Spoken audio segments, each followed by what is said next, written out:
Hello, everyone, and welcome to our latest edition of Our Future in Space. I'm your host, Dr. Jeff Greenblatt. I'm the Vice President for Science and Research at Orbital Assembly Corporation. In this podcast, we explore the technical, economic, social, political, and ethical considerations of moving humanity out into the solar system. Our, our species is at an inflection point in its evolution where we now have the ability to sustain life off planet in low Earth orbit and soon throughout the solar system. Do we merely survive or expand outwards and thrive? I'm joined today with my co-host, Eric Ward, the Vice President for Engineering Design. Hey, Eric, how's it going? Oh, it's going great. I'm really excited for today's episode.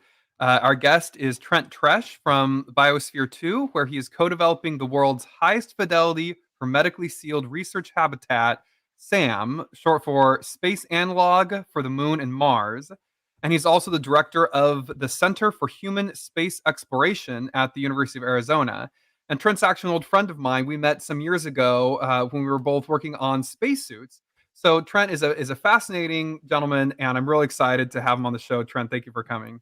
Hi, everyone. Thanks so much for having me. I mean, it's always fun to talk about space, and especially to the level I hope we get into today. Yeah, hopefully. So on that note, why don't you start off by telling us a little bit about SAM and why that's at the Biosphere 2 and what that project's all about? Yeah, sounds good. Well, everybody, again, it's a pleasure to be here. Thank you for joining us today. I get to work with an incredible group of people at the University of Arizona. One of my colleagues, Kai Stotts, actually had this idea years ago through some research that he was doing at the Biosphere 2, that he wanted to take the old test module that was kind of the testing ground for the Biosphere itself and turn it into something useful for this new space economy, this new space world that we see. And that has turned into the space analog for the Moon and Mars. I don't want to get in too many details because I am hoping that Kai will come on to the podcast in the future and really dive deep for you into all of the nuances and exciting science that's being done.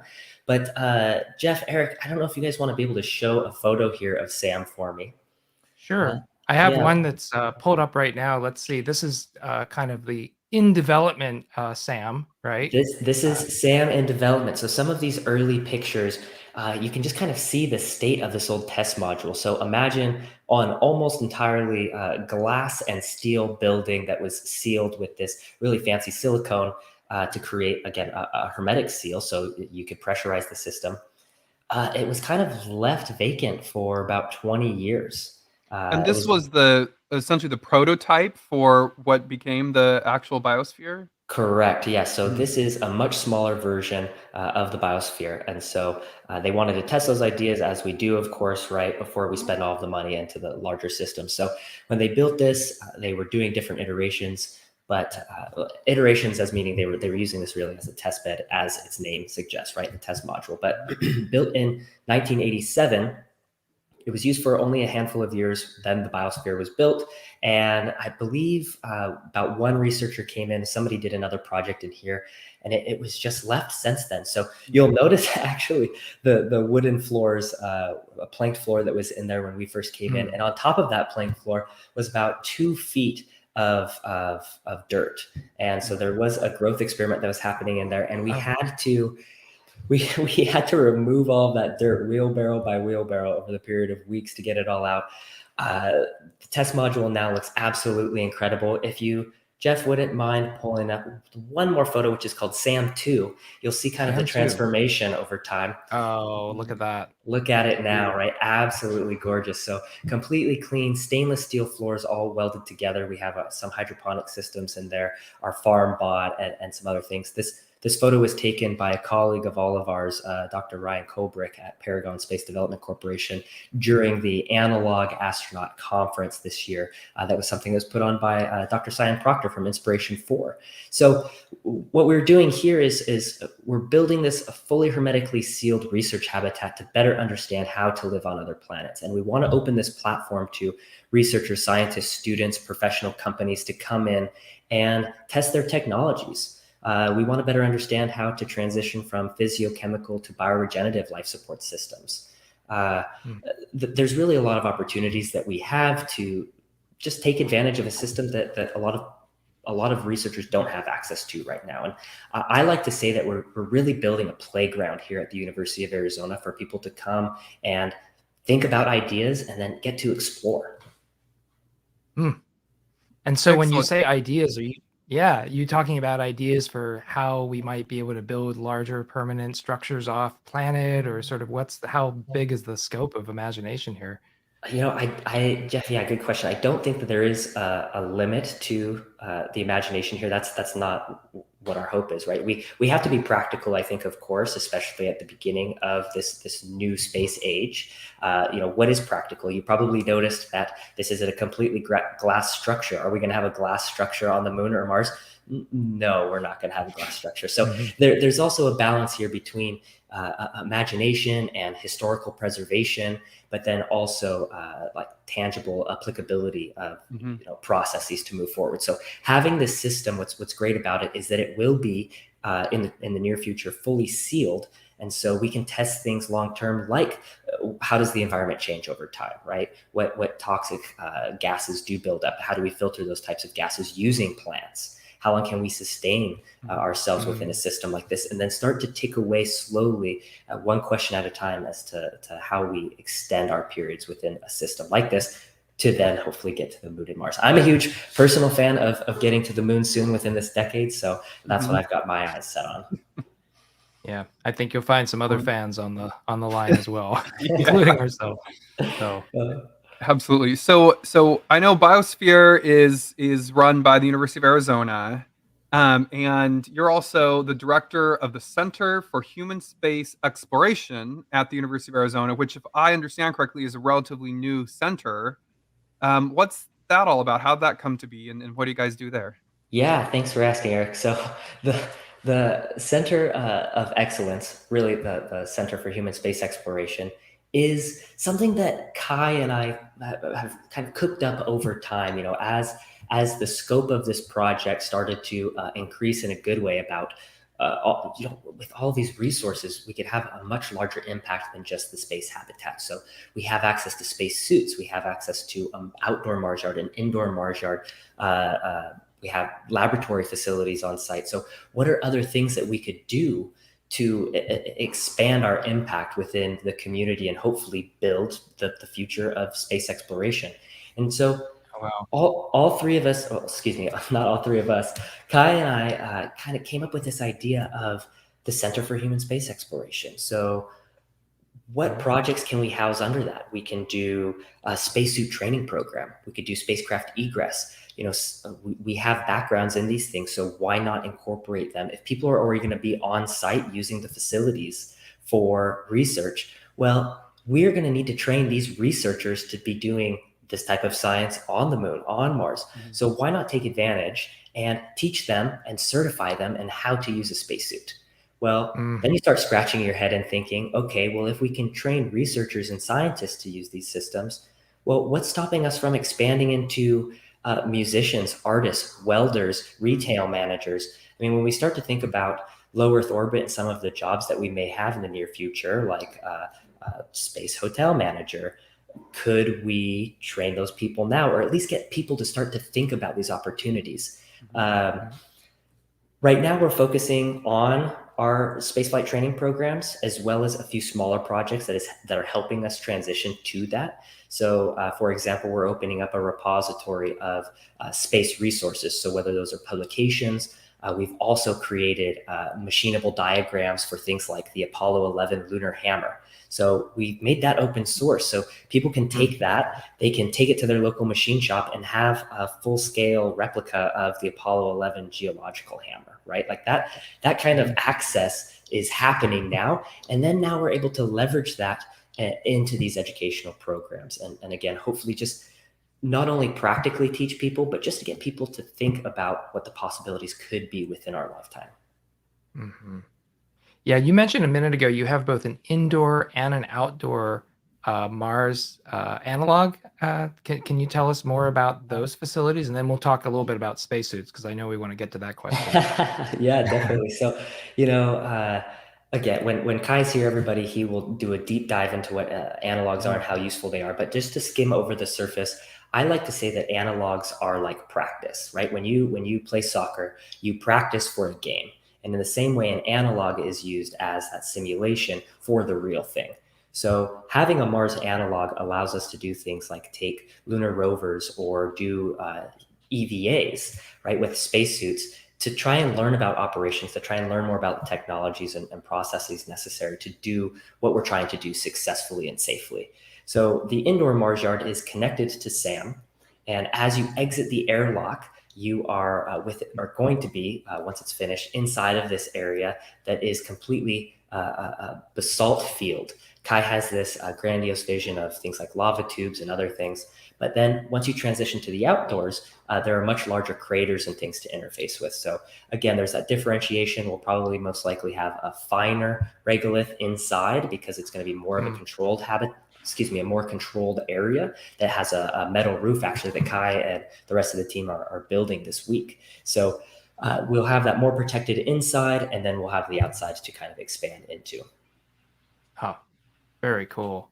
Sorry, I'm coming back onto the screen here. I was wondering if we could show an image that might illustrate what your guys' capability is. I have an image of you climbing. I think it's you in a Mars analog, but is that what I should show, or is that you have something else? Please. So this is actually probably a perfect Right. example of the type of things that we would be able to do within our Mars analog. So this was years ago with Dr. Cameron Smith out of Portland State University. I used to work with Cameron extensively on a lot of spacesuit projects, and we had this idea, thinking, well, when we are on Mars or I guess on the moon, and there are going to be some difficult terrain obstacles that we'll have to face, of course, undoubtedly. How about climbing? What does climbing look like on Mars? Is it 100% feasible at this time? Probably not. But again, getting people to think about, what is it like to rock climb in a spacesuit, right? What are the difficulties? What are the mobility restrictions? How do you interface with a rope, right? One of the biggest things for any climbers on right now, talking about exposure of ropes to like sharp edges, right? Well, when you're somewhere that has really a less dense atmosphere, right, and there's not as much weathering, it's like somewhere on the moon without an atmosphere. How does that impact rope use and the lifetime of a rope? So just getting out, having fun on one hand, asking questions, and then maybe we start to form actual hypotheses and ask more scientific questions out of getting to play. Yeah, makes sense. So essentially, you obviously can't simulate every aspect, but you could make the rock face sharper, Sure. or you could do other things. Obviously, the restrictions of working in a pressurized suit. Yeah, any other sort of knobs you're able to tweak in this sort of analog situation? Well, I mean, I think that's the great thing about the analogs is we can, well, I mean, of course we're restricted to our atmospheric pressure and temperatures, right? So we can't turn it down to negative 100 Yeah, and reduce the wouldn't be a atmosphere. very safe idea. Yeah, Yeah. so mostly what I see useful with the analogs is definitely interfacing with like a regolith material. We know that ingress of regolith into things like machines, right, for rovers or as well as spacesuits is a huge problem that a lot of scientists and researchers are focused on working on. And so that I believe is one of the biggest advantages of using analogs. When I'll just highlight one more thing for you, Jeff, is when people like NASA, when they use rovers, right, they build these Martian landscapes to see where their rovers are going to get stuck. Are these tires useful in loose sand type regolith, or how about harder, pebbly regolith, or solid rock, slate? So we get to test a lot of different things, but I would say let your imagination run wild and start asking the questions, and let's see if we can test it, because somebody's going to have to answer these questions now before we get there. Yeah. Obviously, anything you can do on the Earth is a lot better than trying to figure it out once you're on another planet. And cheaper. Yeah. Yeah. So what sure. got you into spacesuits and spacesuit design and testing in the first place? Oh gosh, now you're taking me back a few years, huh? So I know I may not look it, but I'm the oldest I've ever been. So back, so my background, believe it or not, and this throws a lot of people off, is in outdoor adventure, recreation, and tourism. So when I was younger, I really didn't know what I wanted to do with my life, really like a lot of us, right? And as you kind of grow and you gain experience, you hopefully start to get more focused. And so what happened for me was I was a dive master, transitioning into instruction. So I'm talking scuba diving, right? You put these regulators in your mouth, you go underwater, you're able to breathe like a fish and swim around and explore. And I started to think, okay, well, I'm really lucky enough to get to travel the world and work in these beautiful places and do these things. But if I could have an impact on our planet, what would I want it to be, or what direction would I want to take? And I may not know the end result of what that looks like, but the answer for me at the time was I want to further exploration and discovery, add to human knowledge. So I started to get into these sciences, whether that was marine biology. But something that fascinated me about the scuba systems was that it was this complete life support system that you're able to take with you to the bottom of the sea and stay down there for half hour, an hour long.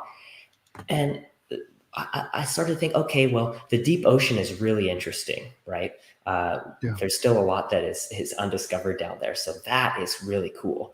And then the opposite end of the spectrum is space. Wow, space is also really cool. And what kind of questions, do we have, and what are the unknowns that are out there? So I started to go down this path of, okay, space and undersea work. Well, I slowly found out that there was a bridge between the two. Pressure vessels for human occupancy, life support systems, the engineering behind those things. When I got back to the States from Australia, I ended up thinking, okay, well, astronauts train for space underwater. They use the JSC Neutral Buoyancy facility, right? They have a scale mock-up of ISS modules, and they're able to interface with them. I've heard before that for every 1 hour of spacewalk the astronauts are doing up above us, they're training. Yeah, they're training 10 hours underwater. And this photo that you're showing right now is a project that I got involved with. I actually got back to the States. I reached out to an old astronaut candidate named Russ Billings, who actually was friends with Chris Cassidy. And Russ said, hey, you want to do exactly what we're trying to do for students. So they actually put on a neutral buoyancy facility style scuba program where they were teaching kids scuba. They were teaching them robotics with First Robotics, and they're teaching them leadership. We put together all of these undersea missions for them. And this is actually at the Clovis High School pool down in California.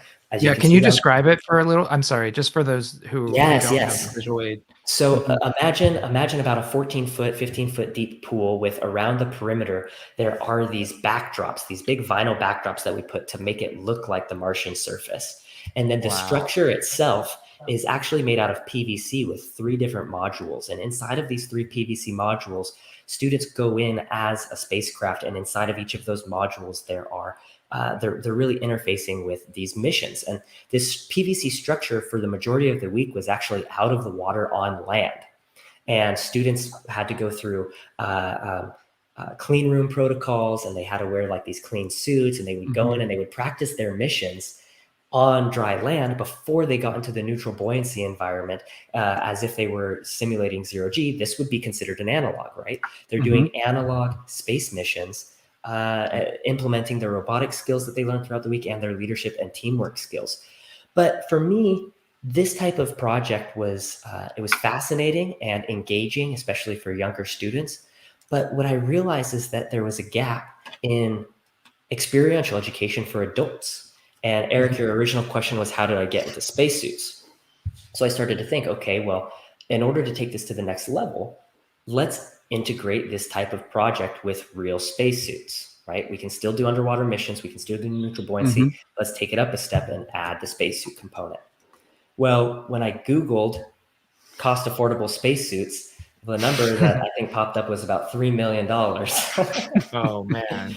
And that's a price tag that'll kill a dream, gentlemen. So but however, below that was a Wired article for a gentleman out of Portland, Dr. Mhm. Cameron Smith, who over like the past, I think, 5 or 6 years, maybe at that point in time, was building low-cost spacesuits. I mean, he was looking at kind of the pioneers of these systems like Wiley Post and thinking, hey, well, back in the day, Wiley Post was able to fly in a suit made of like leather and latex and a helmet made of steel. And it looked like this dive suit, right? It was this big steel helmet, kind of cylindrical. It's actually, for those who want to see it, it's on display at the Smithsonian on the mall in Washington, D.C. But he was started to think, if they're able to do that back then, we surely must be able to, with the materials we have now, make suits for cheaper.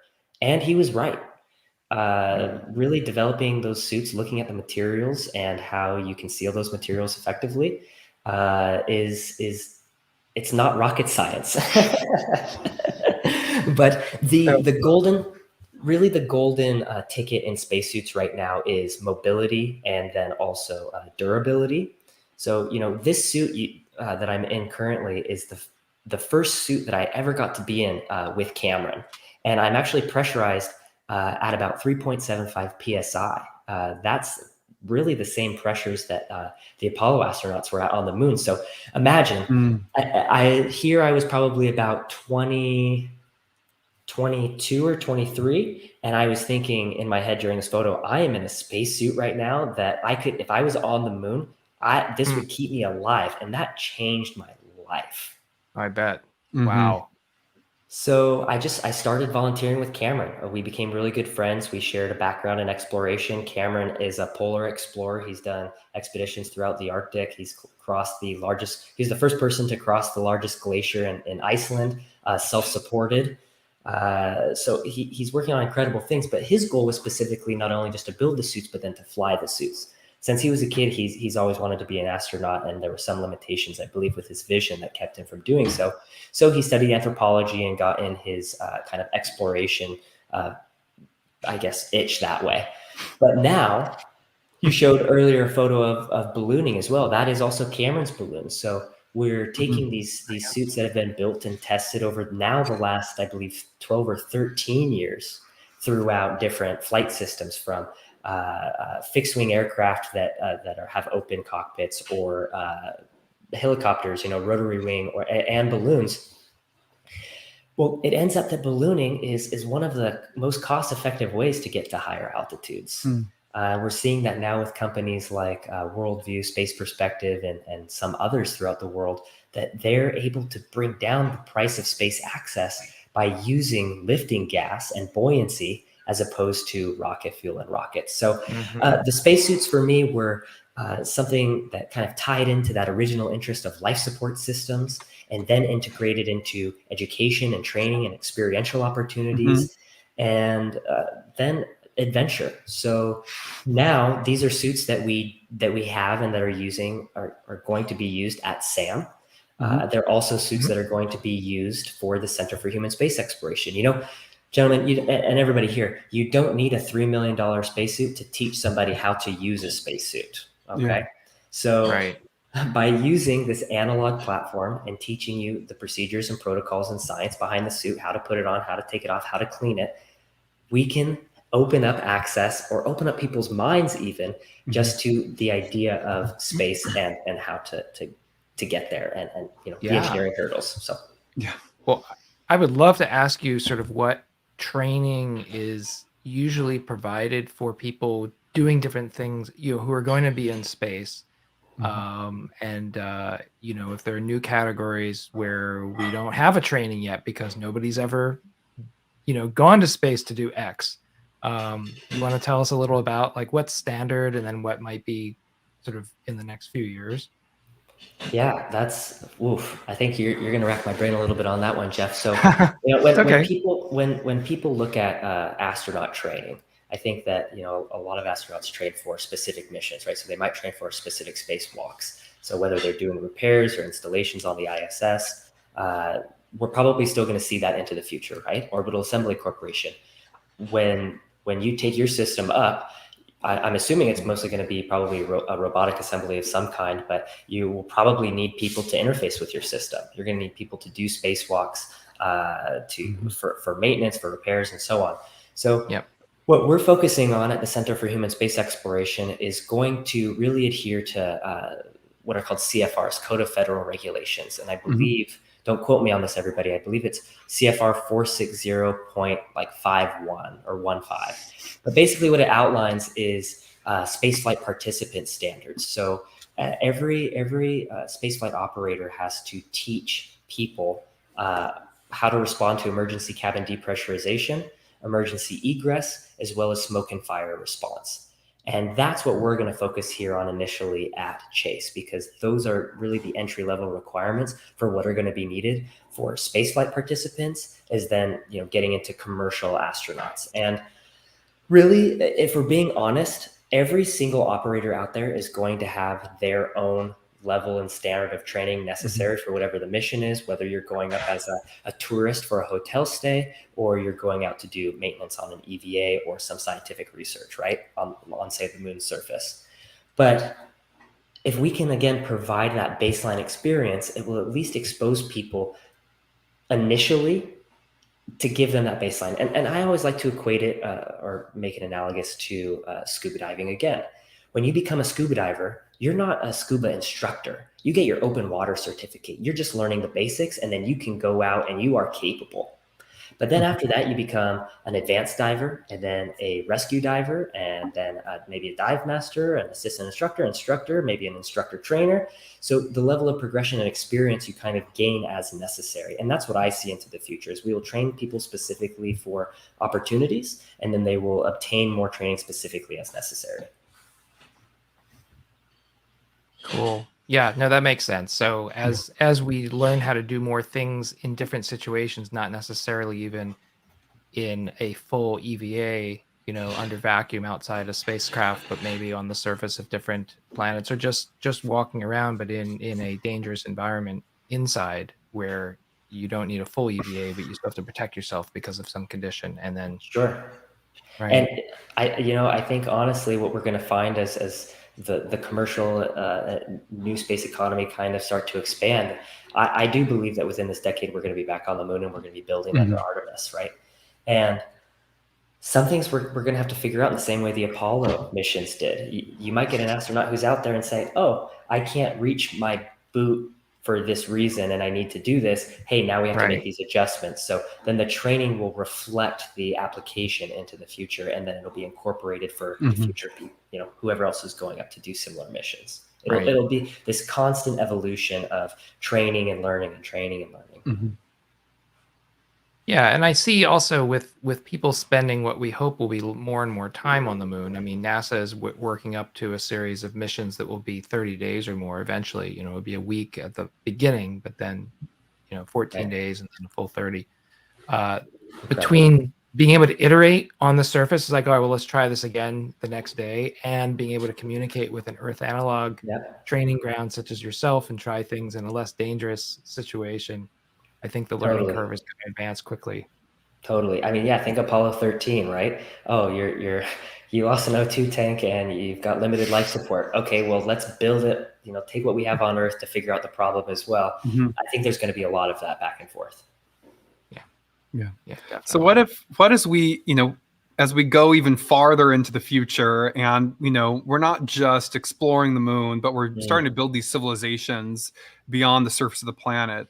How do you see these types of certifications evolving? What kind of thing do you kind of certifications do you think we'll need when we have a civilization out there instead of just an exploration outpost?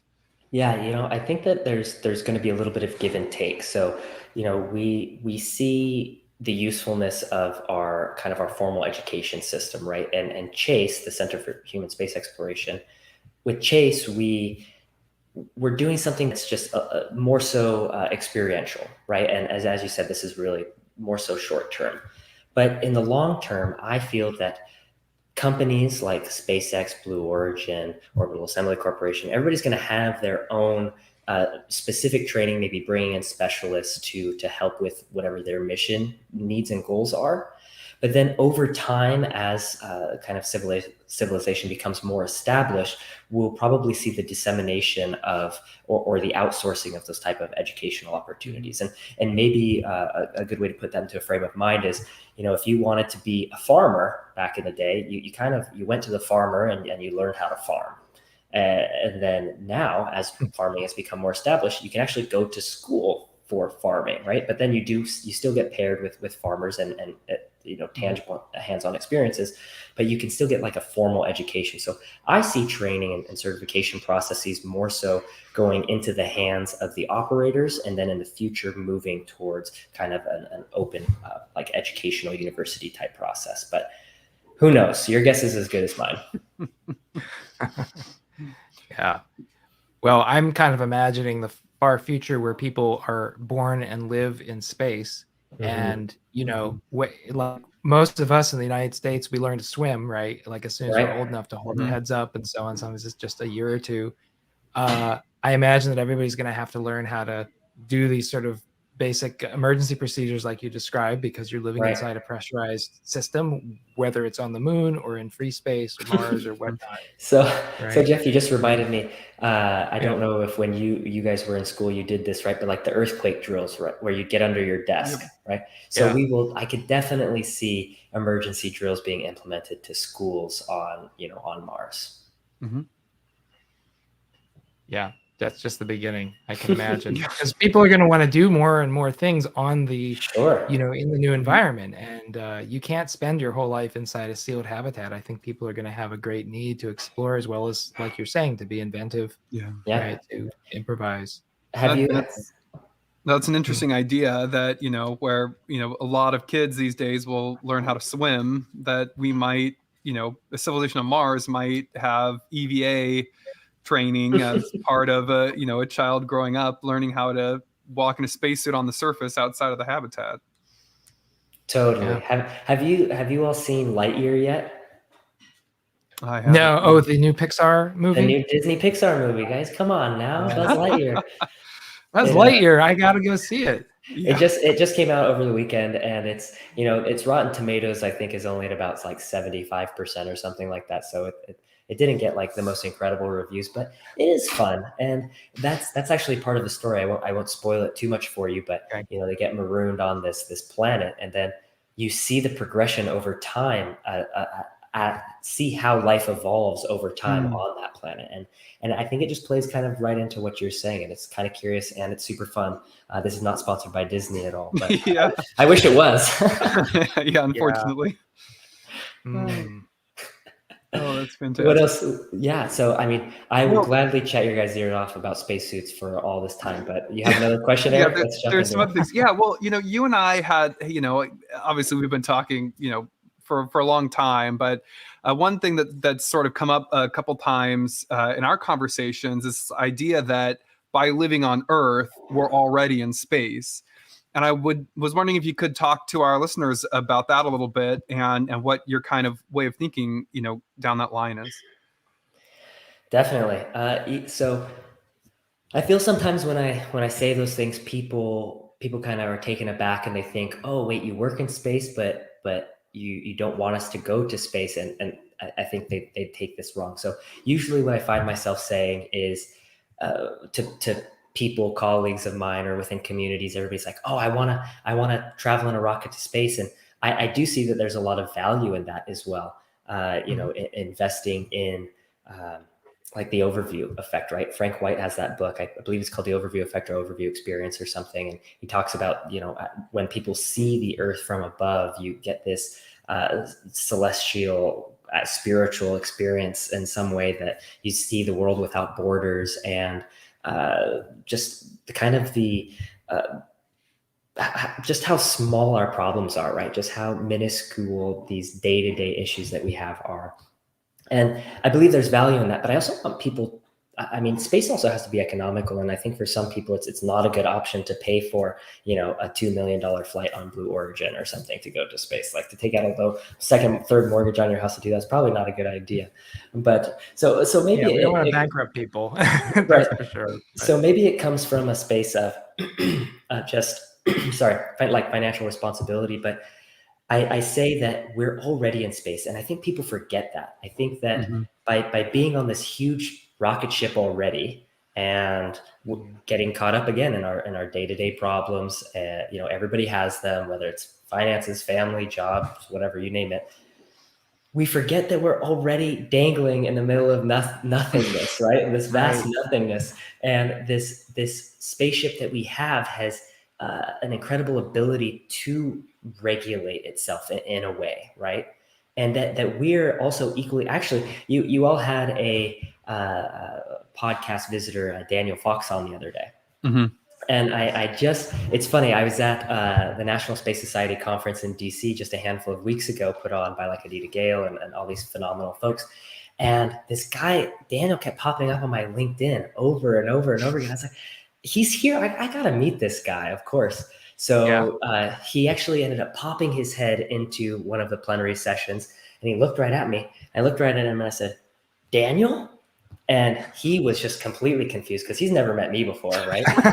But so later we ended up getting a drink, and we were talking exactly about this. We were talking about how, you know, we as humanity are on this planet, and we are a part of this ecosystem, and things that we do to this ecosystem have implications.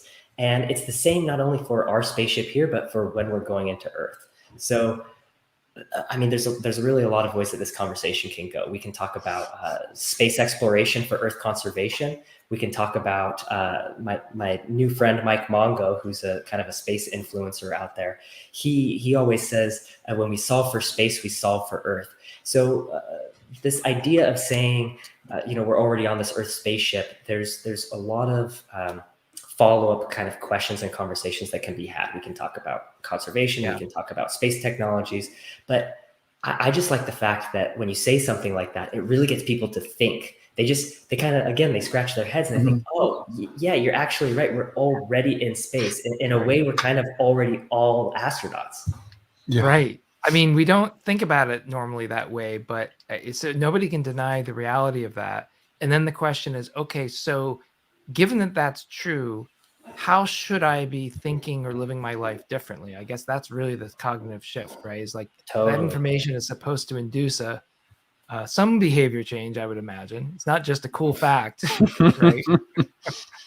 Yeah, no, exactly. So I love getting people to think, and I love getting non-space people to think. You know, I never really made those connections. Well, okay, that's not true. I think I've wanted to be an astronaut since I was a child, but a lot of times people don't. They just, I don't know. It's a nice conversation starter, and I believe everybody deep down appreciates a good, valuable conversation, and that is an opener for a good, valuable conversation. Yeah, I mean, for me, I like the fact that if you think about that the Earth is maybe a big spaceship, well, then the immediate thing that jumps to mind is, oh, it's closed, and we can't like screw up the environment that we're living in. We have finite resources, like all the things that are true about a true spacecraft or an ordinary spacecraft, you know, are very much true, but on a much larger scale of the Earth. So that's what I immediately think about. But yeah, exactly. I don't know, Eric, do you have any thoughts? Well, I was just going to have you pontificate a little bit on the conservation. You said that that's kind of a big part of this conversation. And, you know, I'm kind of curious in your mind, how does, you know, what we're doing with space flight, how does that impact that kind of conservation sustainability on Earth? Yeah, I think I have a couple thoughts on that are more so stories that have led me maybe to the thoughts. But by working at SAM and building this fully sealed habitat, you know, we're a while back that, you know, we've learned from things like paint, you know, the volatile organic compounds, VOCs within the paint, and what can we use within a closed system, and what's not allowed because it would be bad for our health. But then you start to think, wait a second. So in this closed system, if we use paint is bad for our health and we shouldn't be using it, why the heck are we using it at all on our closed system? Like Jeff said, our Earth system. Like it seems Right. it seems a little silly that we're like, hold on, now that the scale is smaller and I'm seeing the impacts more directly, it's not good. What makes us think that it's a good idea on the larger scale? Mhm. But Yeah. at the same time, I will also say that the chemicals and things like companies like DuPont and 3M have been able to manufacture over time are also why we are such an advanced civilization, right? Mhm. And we have the polymers that we have, and we have the cleaning chemicals that we have. And when we're doing things like COVID response, for example, and cleaning hospitals, you need things that can manage those bacteria, pathogens, viruses, and so on. So it's this weird balance, right? But I think that it's worth asking the question is, what do we really need, and what is unnecessary, and what can we change, or what should we put our resources behind changing? What's worth changing, right? Just one more example for you is last year we actually did a submarine expedition. Well, I led the submarine expedition through the Explorers Club, and I brought Kai along, my colleague who's the director and really the lead on the SAM project. And we were diving in these submersibles with a team of about 20 people, going to about half a mile below the surface. Our goals were to tag 6-gill sharks to track their migration patterns. We were working with scientists out of Florida State University, like Dr. Dean Grubbs, and providing information and data for him. But we also wanted to see if we could engineer. Yeah, this is a photo of the sub from the outside with some divers. We were getting just a good photo of some of the team members. And I'm actually in that sub. You can't see me, but myself and my colleague, Alex Shumate, or Shumate, I always forget how to pronounce his last name. He's an expedition artist. So we were going down to the bottom of the ocean. I think on this dive, we went up to about 2,000 feet below the surface. And he was sketching things that we were finding at the bottom of the ocean. It was a beautiful experience. Wow. And Wow. so during this trip, you actually see what we deemed a snorkel. So on the left-hand side, the sub is facing us. So the left is actually the right on the screen. That is a snorkel that we produced from an old, like a Klein bottle. So Klein bottles are used in marine science to capture water, bring it to the surface, and you can do things like environmental DNA tests. You can filter that water and find, kind of little living organisms are in there. But we actually took one of those and modified it to suck in water at depth to try and filter out, and then take that water and concentrate it even more to see if we could find microplastics at the bottoms of the ocean. The system, it was really difficult for us to completely prove in the field without any laboratory testing. So we can't say for certain that we found plastics at the bottom of the ocean, but there were plastic fibers that were unidentified, outside of the plastics used for this type of system at the bottom of the ocean. But the reason I'm telling this story is actually because when we were building that snorkel, I remember being there in this beautiful part of the world near the beach. And here I am cutting this plastic that was creating smaller and smaller pieces of plastic. And it was at that point in time I realized, okay, I have good intentions here, but I'm creating right now little pieces of plastic that are probably going to end up in the ocean. And of course, I did everything I could to clean those plastics, those small, like it was just dust at that point in time. I can take that plastic and now I can put it into a receptacle. But okay, that bin is going to probably be taken just to somewhere on the island and thrown in the ground. I don't know what regulations they're going to have. Like, it's unfortunate that you start to think like, oh, at some point in time, this plastic is probably going to find its way into the water. It's going to find its way into the animals in the water. And then, believe it or not, while we were doing our plastics research down there, word got out and a plastic scientist came and found us, Zara Zuniga from the Bika Institute. And Zara said, hey, your guys' lab sucks. Actually, pull up this island lab photo real quick. Oh, which one? Sorry. Island Lab, ISLAND Island Lab. Lab. Okay. So this was the plastics lab that I had in my room at the place we were staying, and you'll see here that we've got a microscope, we've got some petri dishes, and some other little things, and we're doing a visual confirmation of plastics from our water samples using something called red Nile dye. And you basically add this dye, it attaches itself to polymers, and then it fluoresces under a black light. So she just laughed at us, and she said, "You guys, you can just come to my lab, and you can use whatever you need." She was an amazing person, and we actually we had some funding through the Sustainable Oceans Alliance for this project, and using that funding, we actually were able to send her on the submarine down to the bottom of the ocean. But her work is actually taking ocean animals, dissecting their stomachs, and checking for plastics, and the results are not good. Yeah. I've been hearing a lot of things about just how extensive the plastic is, and yeah, we're in another kind of environmental crisis, right? Where it's a little too late to stop it while it's still in the bottle. So now the question is, how do we transition as a society to something, Sure. And so how about in space? Yeah, Right? exactly. So in space, where the immediate thing that strikes me is, well, all materials are limited, and it's extremely valuable to have anything up there in orbit.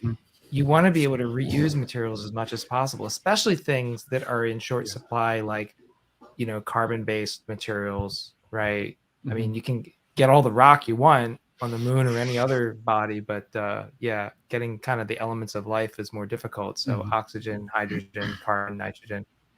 We better have a really robust recycling system so that I guess like the bins in The Expanse, or maybe they're in Star Trek as well. You throw it away, but you know that every atom is going to be reused. Right. Well, something that always inspires me is that the story of not the teleporter or something in Star Trek. Of course, here I am now telling a story about that inspires me, and I can't remember the name of the dang thing. But how cell phones basically came out of that, right? And this idea that if we kind of had this concept, we had this concept of, if you could talk to people like this, and you got one there, Eric? Of course you do. Oh no, I'm just thirsty. Oh, okay. But I do have the models to 3D print one, so it's on my list. That's awesome. That's awesome. So I start to think of the replicator, right? And as I'm going to leave this up to the talented engineers, the 3D printing people out there. But I do believe that there's going to be a point in our history. We may not even classify ourselves as human any longer, but there's going to be a point in time where we are able to take matter and energy and create what we need. And I find that inspiring. I think it's just straight up cool. So I'm going to keep working towards it. Yeah. Well, we might be leveraging biological life forms to help with that, because they're very good at converting complex materials from one form to another, much better than any of our machines, honestly. Very true. I definitely see that.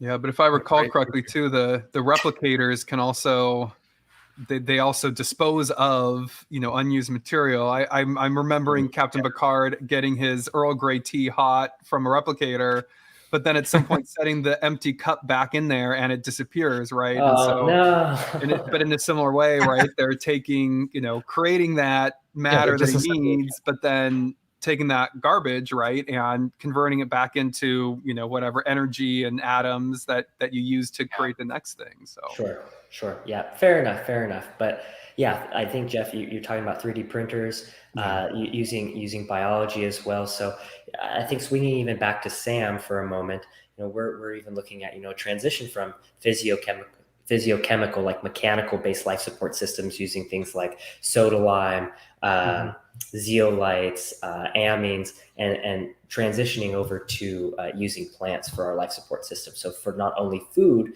but then materials, and then recycling the atmosphere. So this photo that you're showing is, again, from the Analog Astronaut Conference. It's a photo of Ryan's that he took. That's me standing up top, really just telling everybody about the rainforest. And so this is one of the 5 biomes in the Biosphere 2, and probably one of my favorites. I mean, it's gorgeous in there to just see all of these plants grow. And then you walk out the door and you're in the middle of the desert of Arizona. You go from the Amazon rainforest. For the folks who can't see, I mean, this is a really lush. It sort of looks like a jungle to me. Of course, I'm not trained in exactly what the biome is, but it's a very green environment. And what's amazing to me, I've been through here once.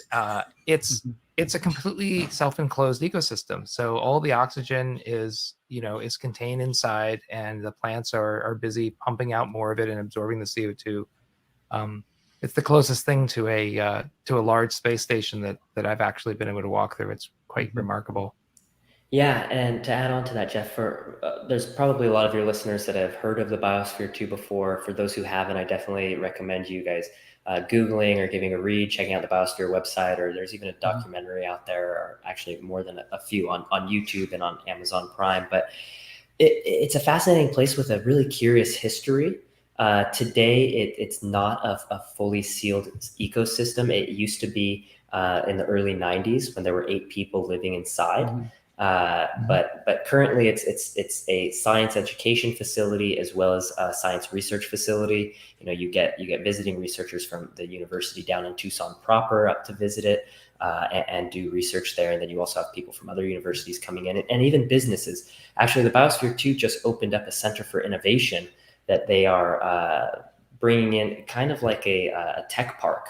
So there's office spaces for people to come in and develop their technologies. There's what's called basically science under the glass and science outside of the glass. And there's lots of space outside to build infrastructures. Like there's a solar agrivoltaics project, solar city project, and solar river. So lots of energy type solar projects currently. The idea being with agrivoltaics and solar river is that when you use water to grow plants or to move them through canals, is that when some of that water evaporates, it cools the panels and makes them more efficient. And then also you get less evaporation as well from watering those plants and through those canals. So there's really this excitement and this level of life, this invigoration that I feel is coming to space as more and more people start to realize its implications to our life here on Earth and our exploration into the future, right? Have you ever heard that saying, the dinosaurs died because they didn't have a space program? Yes. I think it was mostly about preventing those asteroid strikes, but yes, right. it can touch on so many parts of life, right? Yeah. Right. But I mean, I see that as well, but getting, again, more people to think that way about there is a reason that we invest in space. There's a reason that our tax dollars go to space, and it is valuable. It is worth it. Yeah, absolutely. Yeah, I don't think you have to convince us. Yeah. Sorry, I'm trying to figure out my camera here, guys. This is yeah. No, I think we're definitely on board with that vision. There's an importance to having a space program. Beyond just all of these kind of aspirational things that get us excited about it. And I think you've touched on a lot of those. I was just going to say, what I love so much about what you and Kai are doing is you're really making it possible to have, people with limited training and resources to be able to go and imagine what it's like, and even, go through a pretty extensive simulation of what it would actually be like in space or on the surface of another planet through these various experiences that you're providing. And I think that that's part of the mission of trying to open space to a much wider audience, which will hopefully bring a lot more people into the fold and get excited about making this a reality out there. Well, and I think, Jeff, you and I are somewhat in the same boat. Obviously, Dr. Jeff. I don't have any fancy letters in the front or behind my name, but this idea too that you don't. I mean, I think that you should, especially some level, get an education in a lot of these things. But look at my background. I have a bachelor's of arts in the humanities, and now I get to work on these types of programs. And I like to tell that story because I really feel that if there's something that you want to do in life, it might not be space, but if it is, you can work in it. It's not easy. It's really hard to get into. I basically spent the last 10 years of my life volunteering for organizations to finally start to get paid to do it. So it was, I don't have kids. I have a house right now that is completely under construction. So sorry about that, everybody. It's not the most beautiful, but you get to pick and choose. And I think that letting more people know that it can be a choice of theirs. And I think we're starting to see more people adopt that mindset that, if I do want to work for Blue Origin or Orbital Assembly Corporation or Sierra Nevada, like they also need accountants. They need HR people, especially at this point in time. I don't think we can fully expand into every aspect of the world, but just getting people to think about it, I guess, is key. Yeah. Indeed. You guys are definitely playing an important role in that. So. Absolutely.